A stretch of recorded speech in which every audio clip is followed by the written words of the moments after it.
It's a brand new year, and yes, I've got one new release here, but mostly in this episode, I'll be catching up on a couple of things that I missed during our Christmas break. Honestly, this triple feature makes sense. James Wan directed this one, produced this one, and all three heavily involve water, but Night Swim is the new one, so let's talk about that first. Ooh, January horror. Can you hear me? I'm looking for my mom. My name is Rebecca Summers. Anyway, in Death Pool, the pool that eats, a family moves into a new house where something has to be haunted. We've already done clocks and an Amityville dollhouse, so why not a pool? Joke's on you, Death Spa has way more than just pool access. Some movies like this can have elements to it that maybe remind you of other things, but they make it work because the execution is so good and it can still feel fresh, or the scares are still effective.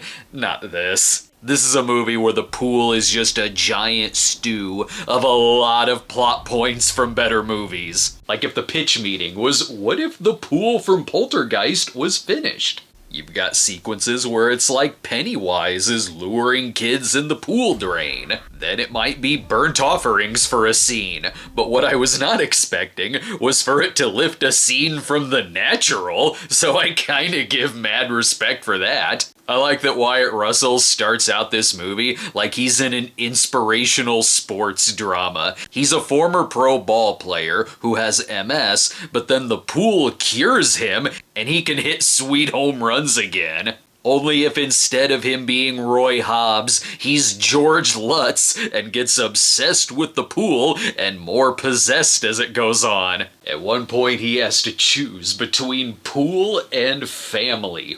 Why not both, like Clark Griswold? This is through and through a January movie. It does everything you think it will do. They have a family pet, so guess how far they make it into the movie. They have the scene where the stock old person tells them all the information they need to know about the pool and its origins. Really, a lot of this seemed like an easy fix. Like, why hasn't anyone else just simply put cement into it? I'll say this, it's not like it's cluttered with really cheap jump scares, and really the acting is quite good, but none of that really saves it. There's far out concepts like this that can be really great. Christine, for example. This is one that stays in the category of being unintentionally funny. The closing credits song, for instance, with its on-the-nose lyrics, felt like parody. It's a D+, but hey, I paid for a January horror movie and I got it in full force. Now for the December movies I missed, up next it's Aquaman and the Lost Kingdom.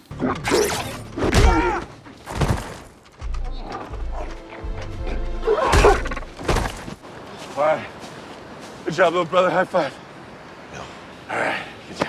With Aquaman 2, we say goodbye to the DCEU, I guess. Even though that wasn't the intent of the film, so in no way, shape, or form does this feel like any kind of closure to anything. Hell, honestly, it came across like this universe ends where Iron Man begins. That was interesting. Sure, this whole thing being rebooted soon may give this a sense that it's all just a meaningless film, so what's the point? But that hasn't stopped me from enjoying the last couple. I really did dig the hell out of both Shazam 2 and The Flash, more so than a lot of other people did. However, this one, it stays in the mediocre range so hard that it does feel like a television series was canceled, so here's an episode that's burnt off in the summertime programming. It's not like it's bad or anything. Sure, I'm kind of tired of narration that goes, so, like, I'm the ruler of this underwater land and all, and it's pretty cool. I keep trying to rule, but they don't let me do anything fun.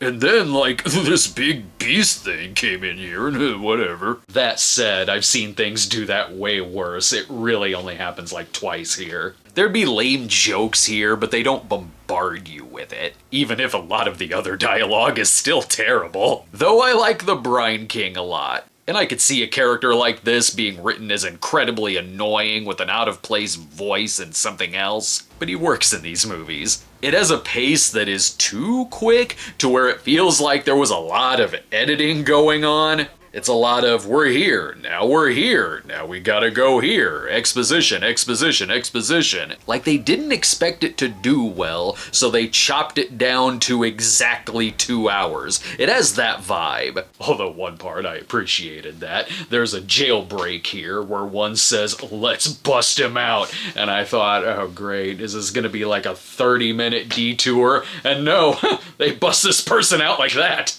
I do like the musical score, but the needle drops felt last minute as hell. For instance, including Spirit in the Sky was a very confusing choice for a movie about a waterman. Patrick Wilson I dig the hell out of here, and the chemistry between he and Jason Momoa is great, even if the banter they have and their jokes are pretty much every stock joke you've seen in this kind of thing. I'm fine with the effects because the Dolph Lundgren effects here are way better than the haunting ass Dolph Lundgren commercial I got before the movie started. I'm really not going to remember much about this as the days go on. It's the kind of film I had to get a coffee during. It's a C-. I wish this whole thing had gone out on something better, but what are you gonna do? If the answer is needs Godzilla, stick around. Godzilla Minus One is next.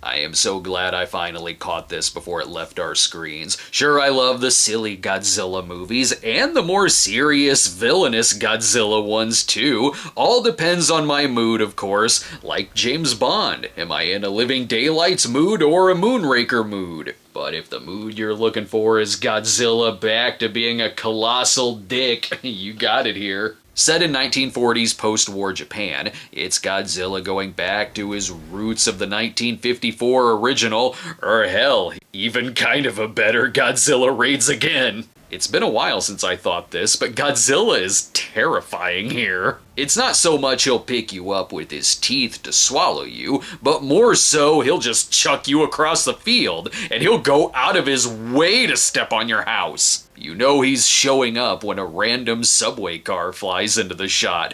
Even his eyes are chilling here. He'll be chasing this boat like he's standing in for Jaws. And all of that said, it's still a very, very character-based film, which could make or break a movie like this, but here they do it exceptionally well. It's not like the characters or their arcs are the most original in the world, but they perform them with such passion and are acting their asses off from beginning to end that I like them and I was along for their story. You know it works when there will be a quick death, and I was genuinely sad about it. And the reaction to it and the follow-up scene, there was almost tears in my eyes. This is an emotional film. There's lines in it that are fairly stock, like someone coming in for the climax during a battle, and another guy saying, "I'm actually glad to see that son of a bitch!" Maybe he didn't say it exactly like that, but you know, that type of thing. But it's built up so much goodwill that kind of thing didn't bother me. Because the movie really does build up very well. All told, there are long stretches without Godzilla, which isn't rare for one of these. But when we do finally get to him tearing up a town, or the atomic breath, or the roar, it feels like a spectacular payoff, and not like you're sitting there antsy waiting for it to happen. It really does earn these applause moments. The special effects help with this too. For such a small budget, I was amazed at how great some of these effects look, and what they did with their money. They used their budget wisely. There'd be maybe once or twice where I'd be like, okay, that smoke over the screen looks a little VOD looking, but that was rare. Way more often than not, I was very impressed with how this looked. And between bringing in the old soundtrack and the music cues it does with its own score, it brings a lot of weight and seriousness to the mayhem. The movie's totally an A, and if it's still playing near you, do yourself a favor and see it in theaters. Thanks for watching, everyone. Subscribe to our channel today and click the notification bell, and we'll be back next week with the Mean Girls musical and The Beekeeper.